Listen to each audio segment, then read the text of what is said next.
안녕하세요. 성인 중기에 대해서 계속 강의 이어가겠습니다. 성인 중기의 심리사회적 발달 가운데 가족관계에 대해서 같이 나누어 봅니다. 성인 중기의 가족관계는 이제 부부 만족도에서 보면 가족관계가 U자형으로 나타난다. U자형 곡선을 나타낸다고 보는데, 이 부부 만족도라는 것은 예를 들어서 신혼 초에서부터 시작해서 이 자녀가 출생하는 때가 있고, 자녀들이 이제 자라서 사춘기가 오고, 두 사람이 있는 빈둥지, 또 나중에 노후에 두 사람만 남는 이런 기간을 쭉 볼 때 부부 만족도가 점차 처음에 신혼 때 아주 좋았다가 점차적으로 나빠졌다가 나중에 이렇게 다시 좋아지는 이런 뭐 똑바로 U자는 아니지만 대체적으로 U자형을 나타낸다고 보는 것입니다. 가장 부부 만족도가 낮을 때가 우리 아이들이 사춘기, 또 이제 대학 들어갈 때 이때 경제적인 비용도 많이 들고, 또 사춘기 때 부모님과 갈등이 제일 많은데, 이때 특별히 부모님은 또 중년기를 맞기 때문에 굉장히 갈등이 심한 때, 가장 낮은 때, 신혼 초와 또 두 사람이 사는 빈둥지, 자녀들이 다 출가하거나 집을 떠났을 때, 그때 다시 부부 관계가 좋아진다고 그렇게 통계에서 나오고 있습니다. 중년 초기 부부 만족도가 가장 낮다. 이제 중년 초기가 사춘기 자녀가 있고 자신의 경력 개발에 매진하면서 가족에 대한 에너지보다는 자신의 개발에 힘쓰고 성공에 대해서 힘쓰고, 우리 또 자녀들에 대한 경제적인 부담도 크고, 이런 여러 가지 요인 때문에 중년 초기 우리 자녀들이 사춘기가 되고 하는 그때가 가장 만족도가 낮다, 그렇게 보는 것입니다. 통계에서 보면 부인이 남편보다 만족도가 더 낮다. 아무래도 유교의 영향도 많고, 우리나라 같은 경우는 가부장적인 그런 영향 때문에 남성들보다도 여성들이 짐이 가사일부터 경제적인 문제까지 자녀의 교육까지 짐이 더 크다, 이렇게 볼 수가 있을 것입니다. 그렇다면 아무래도 남편이 더 자기 마음대로 자기 뜻대로 행하는 것이 많기 때문에 만족도가 더 높고 부인이 낮다, 그렇게 보겠죠. 부부의 역할 분담과 의사결정권이 그런 만족도에 영향을 미친다. 그렇죠. 역할 분담에 있어서 부부가 같이 직장을 다닐 수도 있고, 주부가 가정에서 가사 일을 할 수도 있는데, 아무래도 우리 자녀들에 대한 문제들이라든지 가사의 많은 부분을 한쪽에 남편이나 아내가 더 많이 분담한다면 불평, 불만이 나올 수도 있겠죠. 그런 면에 있어서 결혼 만족도, 아내의 일을 남편이 많이 해주고 또 남편의 일을 아내가 같이 협조한다면 아무래도 만족도가 좋아질 것이고, 의사결정권이라는 것은 누가 가정에서 말에 힘이 더 세냐, 말이 결정권이 누가 더 있느냐에 따라서 만족도도 남성, 여성 또는 남편 안에 달라질 수도 있을 것입니다. 소득이 높을수록 또 X세대, 베이비붐 세대, 준고령 세대, 이런 차원에서 그 부부의 의사소통 방식이 영향이 나타나는 것을 볼 수가 있습니다. 아무래도 X세대가 아주 젊기 때문에 부부간의 의사소통이 잘 될 수도 있을 것이고, 베이비붐 세대가 그 다음 단계 준고령 세대는 아무래도 유교적인 영향, 가부장적인 영향이 강하기 때문에 의사소통이라든지 만족도가 한쪽으로 쏠릴 수밖에 없는 그런 문제가 발생하게 될 것입니다. 이렇게 부부관계에 대한 도표가 있는데, 발달 과정에 따른 결혼 만족도, 결혼할 때가 아주 이렇게 높습니다.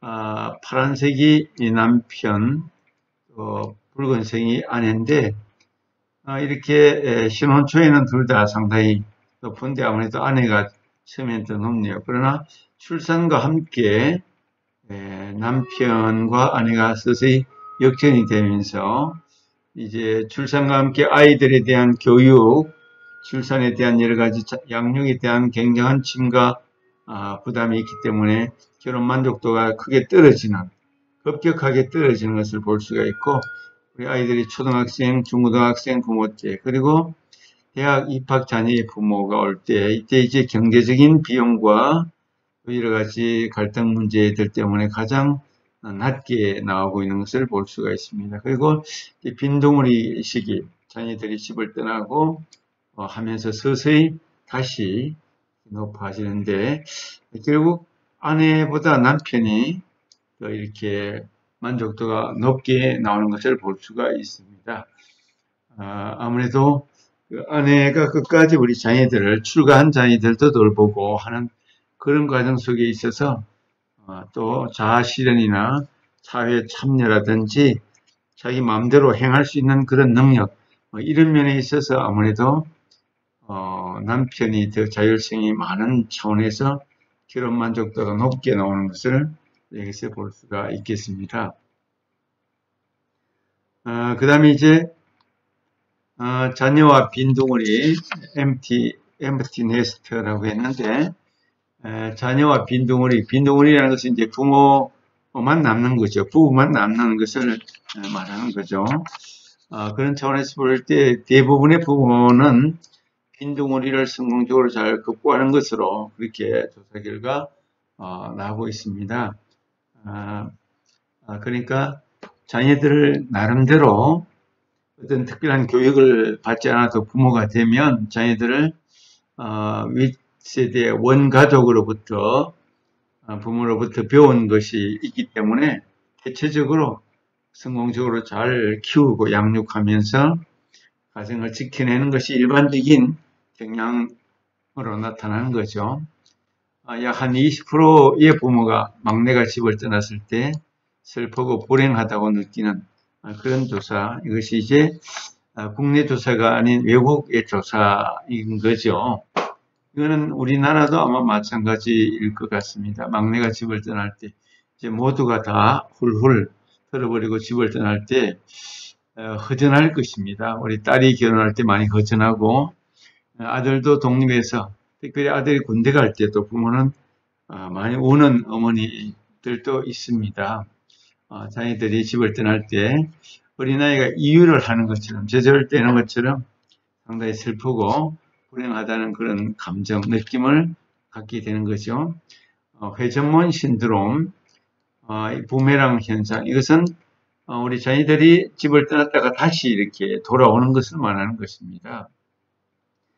떠났다가 적응을 못하고 20대 후반이나 그 이후까지도 가정을 떠나는 것을 늦추는 경향, 떠났다가 다시 이렇게 고생을 하고 집으로 돌아오는 거죠.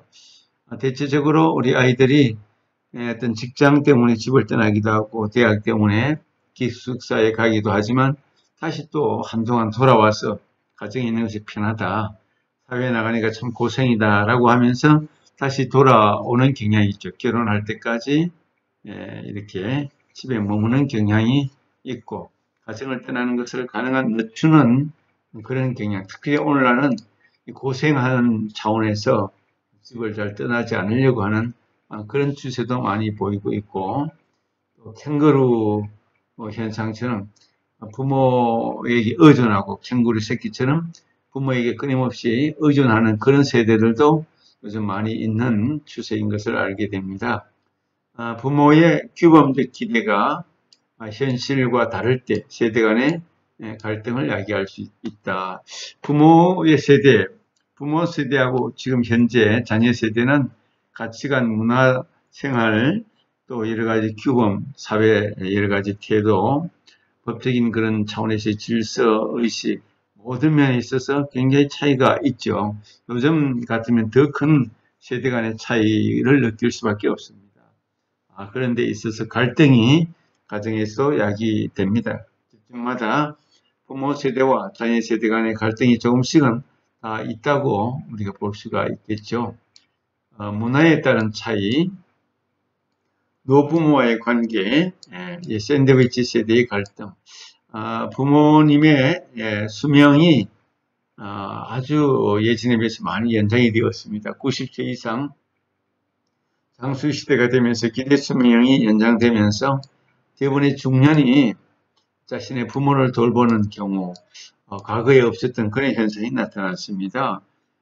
부모님이 90세 이상을 살기 때문에 중년이 된 60이 되고 70이 된 그야말로 이제 초로연이 됐는데도 불구하고 또 부모를 모시고 또 봉양해야 하는 그런 세대가 되어버렸습니다. 장수하니까 그런 문제도 있습니다. 그래서 라이프 스타일, 삶의 어떤 양식 스타일이 달라서 세대 간에 갈등이 일어날 수가 있습니다. 적어도 30년 이상 이렇게 차이가 나기 때문에 대화라든지 문화라든지 삶의 어떤 태도라든지 가치관이라든지 모든 면에 있어서 상당한 차이가 있어서 갈등을 경험하는 것이 당연한 어떤 모습인 것 같습니다. 병든 노부모 간병이 또 정서적으로 신체적 건강에 영향을 미친다. 간병하는 것이 대단히 힘들고 쉽지 않은 그런 노동일 수도 있죠. 그래서 장기간 10년, 15년 이렇게 장기간 간병을 하면 우리 자녀 세대에 또 건강에 아주 영향을 많이 미치고 자유로운 활동, 자기 실현, 자기가 하고 싶은 일들에 대해서 하지 못하는 여러 가지 정서적인 그런 갈등, 아픔도 있고 신체적인 건강에 악영향도 많이 미치기 때문에 이런 과제를 가정에서 잘 풀어가는 것이 가족관계 안에서 일어나는 노부모와의 어떤 관계, 샌드위치 세대라는 것은 우리 자녀 세대와 노부모 세대 사이에 이제 끼어 있는 현 세대, 그러니까 중년 부부 세대의 어떤 갈등의 문제가 있는 것입니다. 부모 간병은 역할 과중을 가져오고 30%에서 50% 정도는 우울 증상을 경험할 만큼 답답하고 힘든 숙제, 인생의 과제가 아닐 수가 없습니다.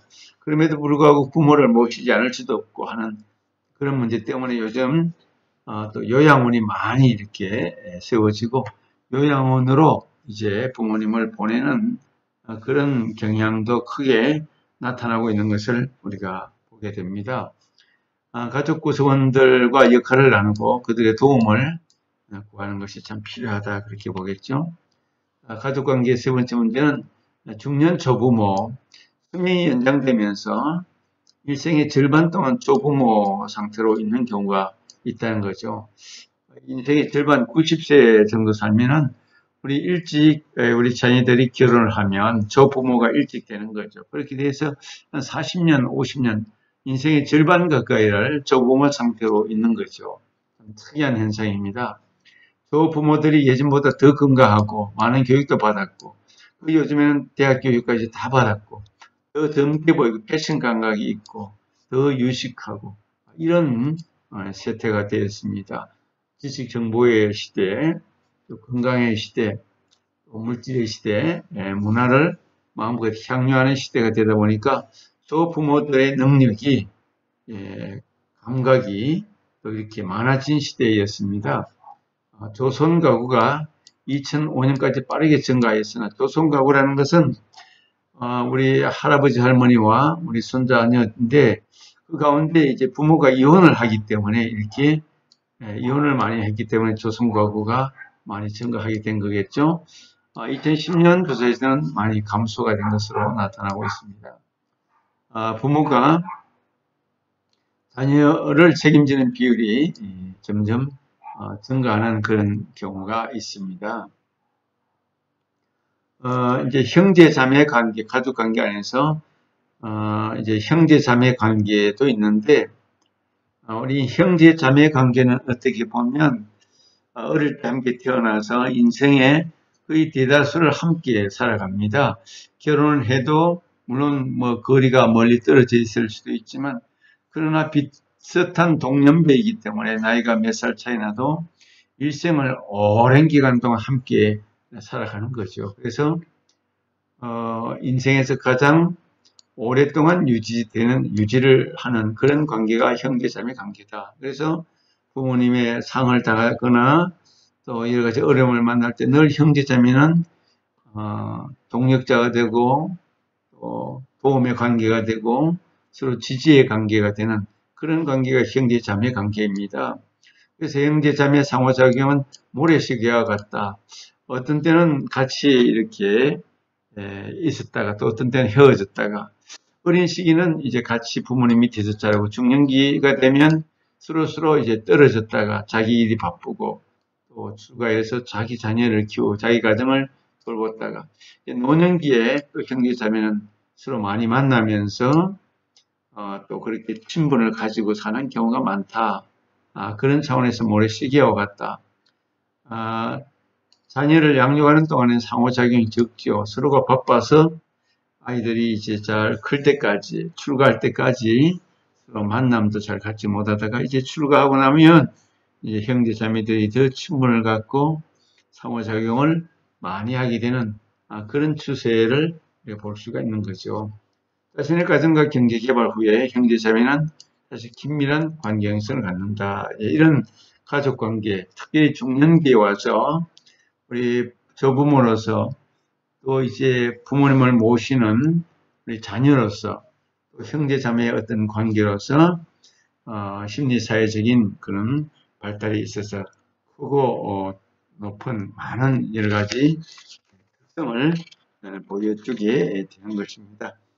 이런 여러 가지 특성을 통해서 우리는 어떤 한 인생의 어떤 전반적인 과정을 자 그렇게 준비해 나가는 것이라고 볼 수가 있겠습니다.